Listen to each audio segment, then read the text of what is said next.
Hello guys, நம்ம இன்றைக்கி என்ன பார்க்க போகிறோம்னா மீன் குழம்பு. வாங்க வீடியோக்குள்ளே போகலாம். ஸ்டவ் வச்சு கடாய் போட்டுக்கலாம். கடாயில் எண்ணெய் ஊற்றிருக்கேன், நல்லெண்ணெய் தான் ஊற்றிருக்கேன்.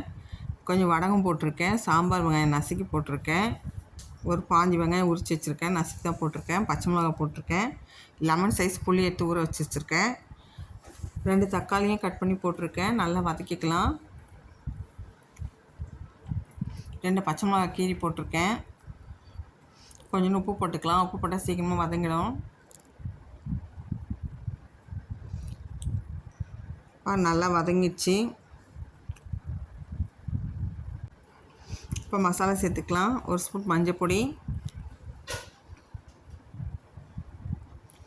4 ஸ்பூன் மிளகாத்தூள், 1 ஸ்பூன் வெறும் மிளகாத்தூள் போட்டிருக்கேன்.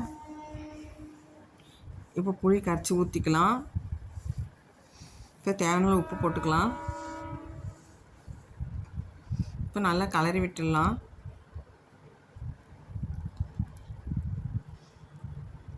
அப்படியே சிம்மில் வச்சுலாம் நல்லா கொதிக்கட்டும். அப்படியே மூடி வச்சிடலாம். பாருங்கள், நல்லா கொதித்து வந்துடுச்சு. இப்போ மீன்லாம் போட்டுக்கலாம். பாருங்கள், மீன் போட்டாச்சு. மீன் போட்டு ஒரே கொதி தான் வரணும். இப்போ மீன் குழம்பு பாருங்கள், சூப்பராக ரெடி ஆகிடுச்சு. செம்ம டேஸ்ட்டாக இருக்கும். சங்கரா மீன் குழம்புங்க அது. இந்த வீடியோ உங்களுக்கு பிடிச்சதா லைக் பண்ணுங்கள், சப்ஸ்கிரைப் பண்ணுங்கள், கமெண்ட் பண்ணுங்கள். Thank you friends.